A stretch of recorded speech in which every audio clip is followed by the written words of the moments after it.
Hello friends, welcome to one style cooking. நாம் இன்றைக்கி பார்க்க போகிற ரெசிபி என்னென்னு பார்த்தீங்கன்னா, ரொம்பவே சூப்பரான ஹெல்த்தியான மணத்தக்காளி கீரை பொரியல் தாங்க பார்க்க போகிறோம். இந்த கீரை வந்து வயிற்று புண்ணுக்கு வயிற்றுக்கெல்லாம் ரொம்ப நல்லது. கண்டிப்பாக அந்த பொரியல் செஞ்சு பாருங்கள். மணத்தக்காளி கீரை பொரியலை கசப்பே இல்லாமல் நம்ம எப்படி ஈஸியாக டேஸ்டியாக செய்யலாங்கிறத பார்க்கலாம். வாங்க வீடியோக்குள்ளே போகலாம். வீடியோக்குள்ளே போகிறதுக்கு முன்னாடி கீழே உள்ள ரெட் கலர் சப்ஸ்கிரைப் பட்டனை கிளிக் பண்ணுங்கள். கூடவே பக்கத்தில் உள்ள பெல் ஐக்கானையும் கிளிக் பண்ணுங்கள். அப்போ தான் நான் போடுற வீடியோ எல்லாமே உடனுக்குடன் உங்களுக்கு தெரிய வரும். வாங்க இப்போ வீடியோக்குள்ளே போகலாம். இன்றைக்கி மணத்தக்காளி கீரை பொரியல் பண்ணுறதுக்கு இலையை மட்டும் நான் எடுத்திருக்கேன். இலையும் கொஞ்சம் பூ மட்டும் எடுத்திருக்கேன். இப்போ இதை முழு இலையாக போடாமல் இந்த மாதிரி கட் பண்ணி எடுத்துக்கோங்க. அப்போ தான் பொரியல் நல்லாயிருக்கும். இப்போ நம்ம பொரியல் பண்ண ஆரம்பிச்சிடலாம். இப்போ ஒரு கடாயில் நம்ம ஆயில் சேர்த்துக்கலாம். ஆயில் நல்லா சூடானதும் கொஞ்சமாக கடுகு உளுந்தம் பருப்பு சேர்த்துக்கலாம். இது கூடவே 2 காஞ்ச மிளகாவை இந்த மாதிரி கிள்ளி சேர்த்துக்கோங்க. காரத்துக்கு வந்து நான் காஞ்ச மிளகா தான் சேர்க்குறேன். நீங்கள் வந்து பச்சை மிளகா கூட சேர்த்துக்கலாம்.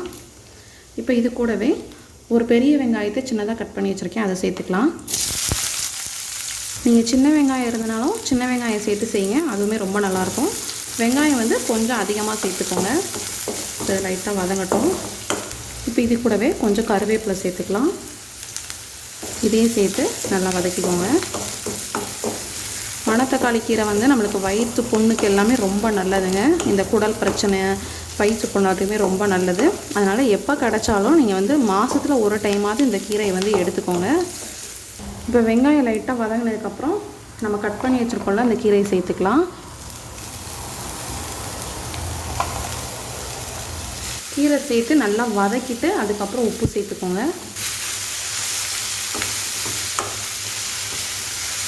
நம்ம அந்த மணத்தக்காளி கீரை வந்து அந்த குட்டி தக்காளி கீரைன்னு சொல்லுவாங்கள்ல, அந்த தக்காளி சாப்பிட்றதுக்காக தான் அந்த கீரைக்கு தேவைப்போம். ஆனால் இது வந்து அவ்வளோ ஹெல்த் பெனிஃபிட் உள்ளதுங்க. நம்ம வயிறு பிரச்சனை இருந்தால் தான் சாப்பிடணும்னு இல்லை, எல்லாருமே சாப்பிட்றது ரொம்ப நல்லது. அதனால் கிடைக்கிறப்ப இதை யூஸ் பண்ணிக்கோங்க. எப்போவுமே கீரைக்கு வந்து ஸ்டார்டிங்லேயே உப்பு சேர்க்கக்கூடாது. ஏன்னா கீரை வதங்கினதுக்கப்புறம் நம்மளுக்கு நல்லா சுருங்கிடும்.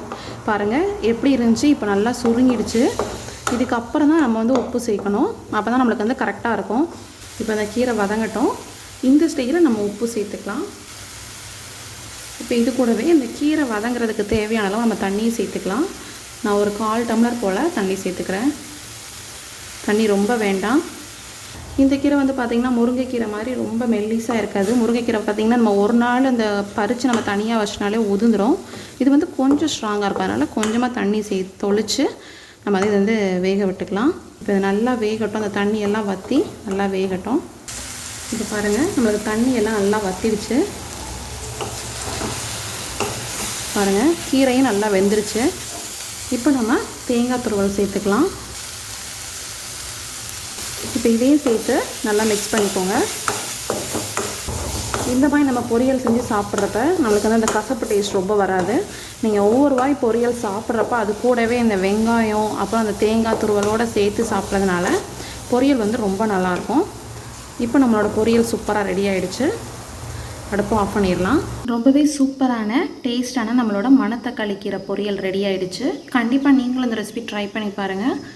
இந்த ரெசிபி பிடிச்சிருந்துச்சுன்னா நம்ம சேனலை லைக் பண்ணுங்கள், ஷேர் பண்ணுங்கள், சப்ஸ்கிரைப் பண்ணுங்கள், மறக்காமல் கமெண்ட் பண்ணுங்கள். தேங்க்யூ.